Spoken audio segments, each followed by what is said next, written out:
Bismillahirrahmanirrahim. Assalamualaikum warahmatullahi wabarakatuh. Alhamdulillahilladzi hadana li hadza wa ma kunna linahtadiya laula an hadana Allah. Asyhadu an la ilaha illallah wa asyhadu anna Muhammadan abduhu wa rasuluh. Rabbi israh li sadri wa yassir li amri wa hlul 'uqdatam min lisani yafqahu qawli.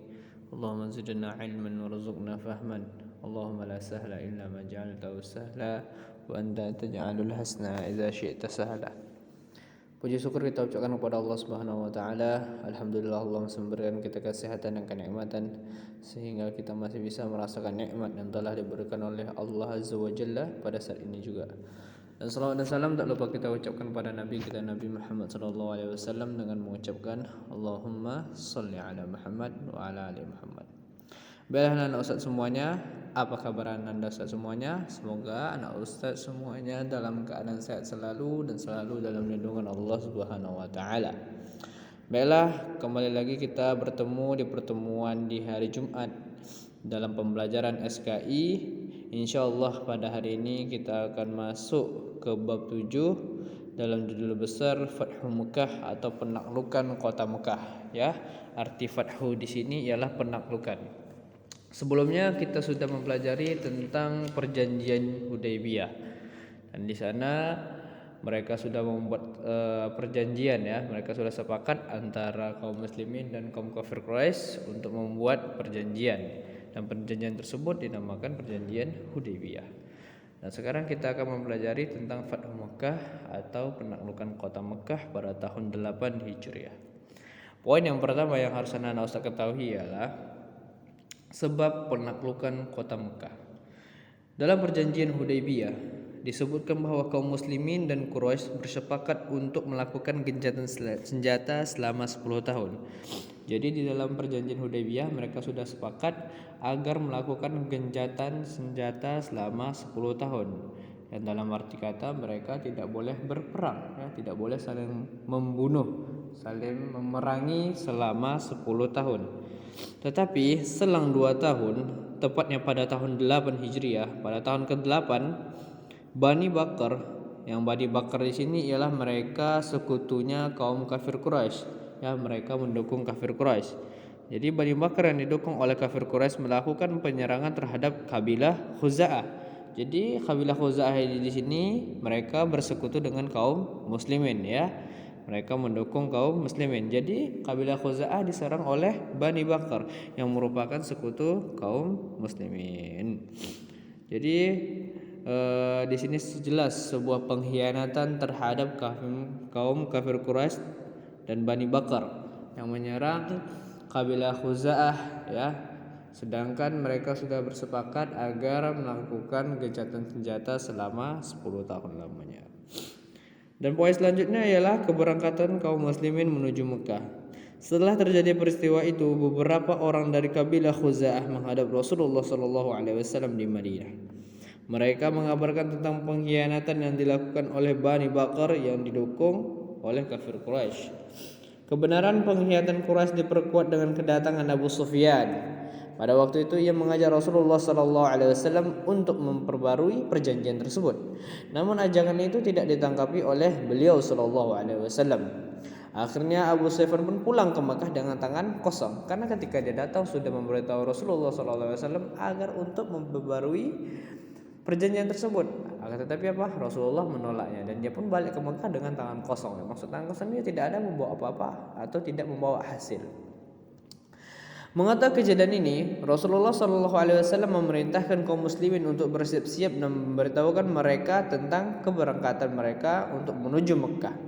Beliau berdoa kepada Allah Subhanahu wa taala yang bunyinya, "Ya Allah, butakanlah penglihatan orang-orang kafir Quraisy dan tulikanlah pendengaran mereka dari mendengar berita sehingga kami dapat menyerang secara tiba-tiba di negeri mereka." Maksud di sini ya Allah, Nabi Muhammad SAW berdoa supaya ketika mereka sampai di kota Mekah, tidak ada satupun kaum kafir Quraisy yang melihat kedatangan mereka, dan tidak ada satupun kaum kafir Quraisy yang mendengar berita mereka bahwasanya mereka akan datang ke Mekah.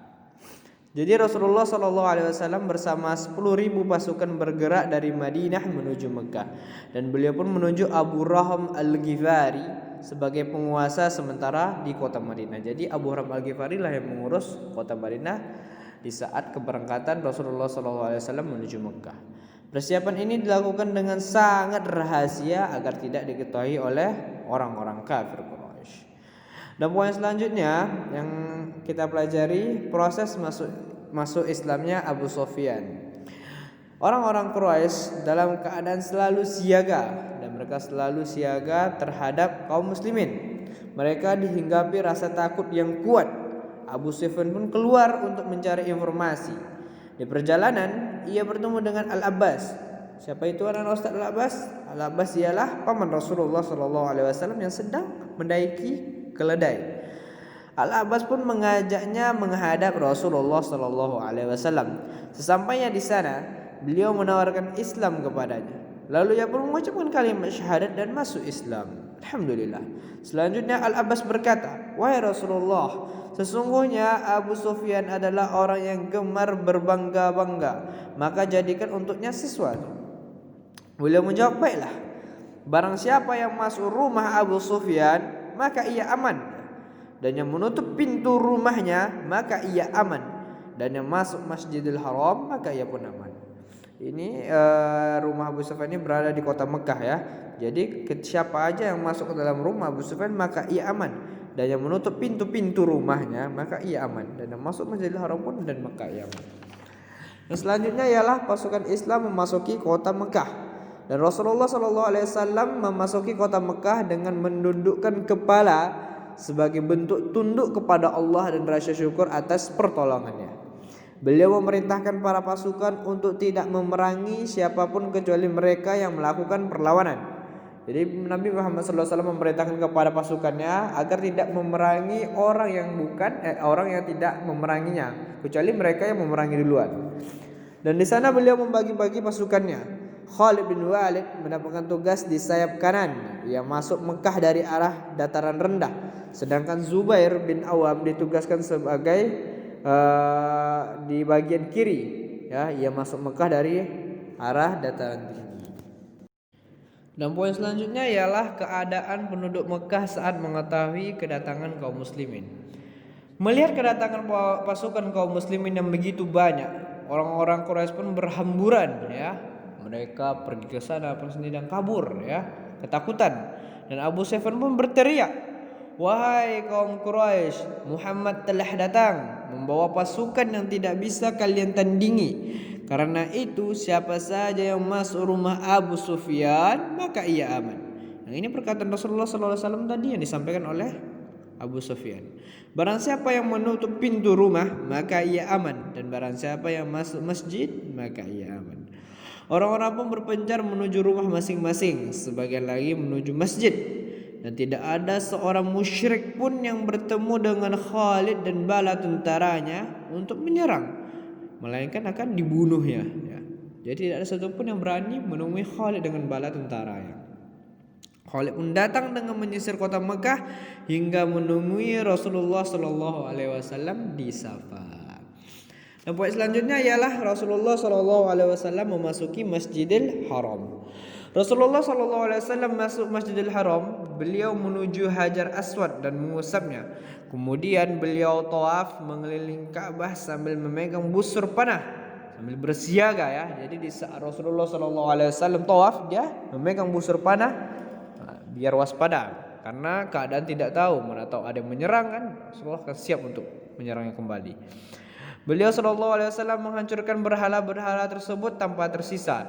Jadi di dalam Masjidil Haram tersebut terdapat 360 berhala, dan di situ pun dihancurkan oleh Rasulullah SAW tanpa bersisa.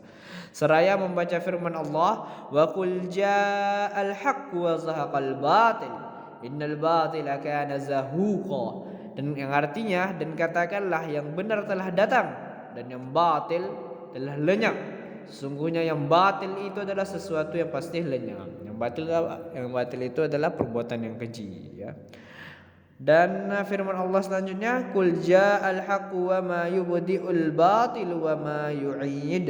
Katakanlah, kebenaran telah datang dan yang batil itu tidak akan memulai dan tidak pula akan memulai. Quran surah As-Saba ayat 49. Dan setelah itu beliau pun memanggil Utsman bin Thalhah dan mengambil kunci Ka'bah darinya dan membukanya. Poin selanjutnya ialah pidato Rasulullah SAW di hadapan Quraisy.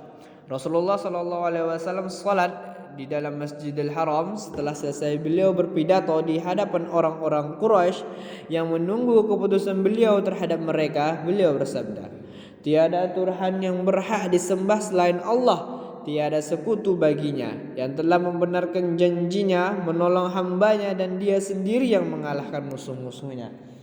Kemudian beliau melanjutkan, "Wahai kaum Quraisy, menurutmu apa yang akan aku perbuat terhadap kalian?" Mereka menjawab, "Kebaikan engkau adalah saudara yang mulia dan putra saudara yang mulia." Beliau bersabda, "Pergilah, kalian semua bebas." Inilah kebesaran jiwa Rasulullah SAW, sifat kasih sayang dan pemaaf. Selama bertahun-tahun disiksa bersama para sahabat, dihina, disakiti dan diusir, namun beliau memaafkan mereka. Pada saat itu beliau mampu untuk melakukan pembalasan. Di saat itu Rasulullah SAW sudah membawa pasukan jumlah yang sangat banyak. Dan Rasulullah pun sudah mengatakan kepada mereka di saat Rasulullah berkhutbah, "Wahai kaum Quraisy, menurutmu apa yang akan aku berbuat terhadap kalian?" Akan tetapi apa? Tanggapan Rasulullah setelah mendengar jawaban kaum Quraisy apa? "Pergilah, kalian semua bebas." Inilah kebesaran jiwa Rasulullah SAW, walaupun dia dihina, disakiti dan diusir. Maka pesan moral untuk anak-anak Ustaz adalah ketika kita dihina, disakitin, bersabar ya, jangan membalasnya. Ketika dihina, kita diejek, jangan dibalas dengan ejek. Akan tapi apa? Sabar dan nasihati. Paham anak Ustaz? Selanjutnya ialah orang yang diberikan maaf dan yang tidak. Jadi pada hari itu beliau SAW memaafkan orang-orang yang telah menyakiti beliau dan kaum muslimin. Tetapi ingat anak Ustaz, ada beberapa pembesar Quraisy yang tidak dimaafkan. Ini pembesar Quraisy yang tidak dimaafkan dan dihukum mati, meskipun mereka bersembunyi di balik tirai Ka'bah. Mereka itu adalah yang pertama Abdul Uzza bin Khatal, yang kedua Al Haris bin Nufail, yang ketiga Makis bin Sahabah, yang keempat biduanita milik Ibnu Khatal.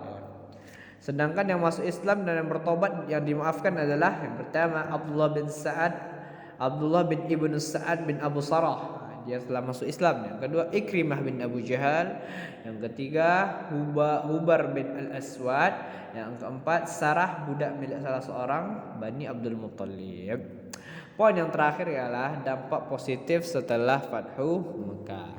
Penaklukan kota Mekah merupakan keberhasilan yang terpenting yang pernah diperoleh kaum muslimin selama bertahun-tahun. Sebuah keberhasilan yang telah mengubah hari-hari dan kehidupan bangsa Arab.